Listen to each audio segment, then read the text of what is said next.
Residence degli Ulivi, l'incanto della natura per chi vive in città.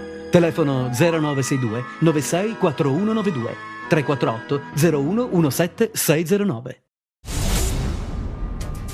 I carabinieri della compagnia di Cosenza Nord hanno sequestrato un vero e proprio arsenale, denunciato a piede libero un uomo incensurato di 52 anni, TR. In seguito ad una perquisizione in un condominio in via Popiglia, i militari hanno trovato in una controsoffitta un fucile mitragliatore con matricola a brasa, una revolver vecchio calibro 45, un fucile da caccia automatico calibro 12 e diverse tipologie di munizionamento anche da guerra e da caccia. Trovati anche 252 grammi tra sostanza stupefacente e da taglio.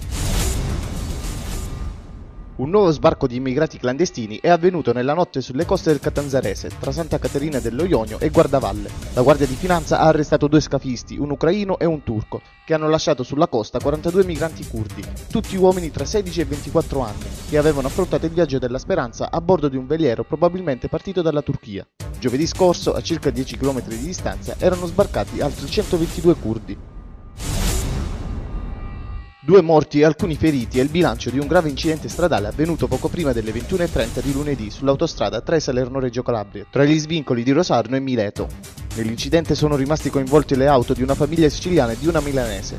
A perdere la vita un uomo originario dell'Agrigentino e sua figlia di 12 anni. Ferita la madre, la coppia di coniugi Meneghini e la loro figlia.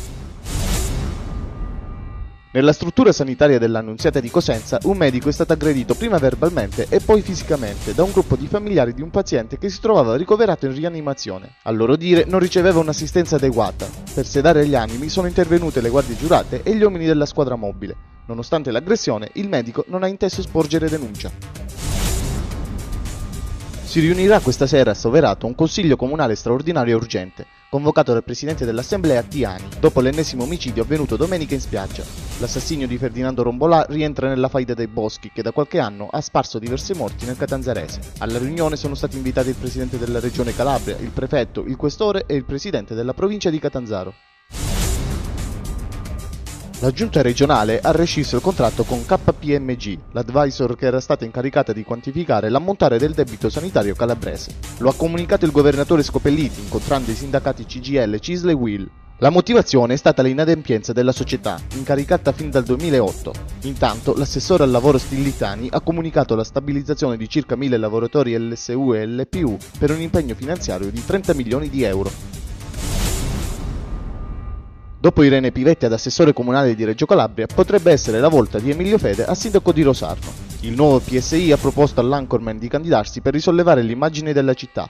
Il segretario provinciale del partito, per ottenere l'avallo della candidatura, ha scritto, anche a nome del PDL, un'apposita missiva a Fede e per conoscenza anche al premier Berlusconi. Transumanze Silla Music Fest è il grande evento organizzato dalla provincia di Cosenza che mette al centro i luoghi, la magia, la superba natura dell'altopiano silano. Ieri, a Camigliatello, la prima giornata è stata inaugurata dalla voce di Marina Rei e di tamburi del Burundi, con uno spettacolo che riecheggia i suoni ancestrali del mondo. Stasera a Lorica il concerto di Carmen Consoli. Si è svolta a Taurianova la seconda giornata di Invasioni Urbane. L'evento, che quest'anno ha raggiunto la quinta edizione, è stato voluto dall'associazione Mammalucco Onlus e ha raccolto per le strade della cittadina diversi artisti. Dai quadri della Scuola dei Madonnari di Napoli ai gioielli fatti a mano di Frugoletto Shop, dalle fotografie agli artisti di strada. La manifestazione aveva lo scopo di risvegliare le menti di chi vi ha preso parte.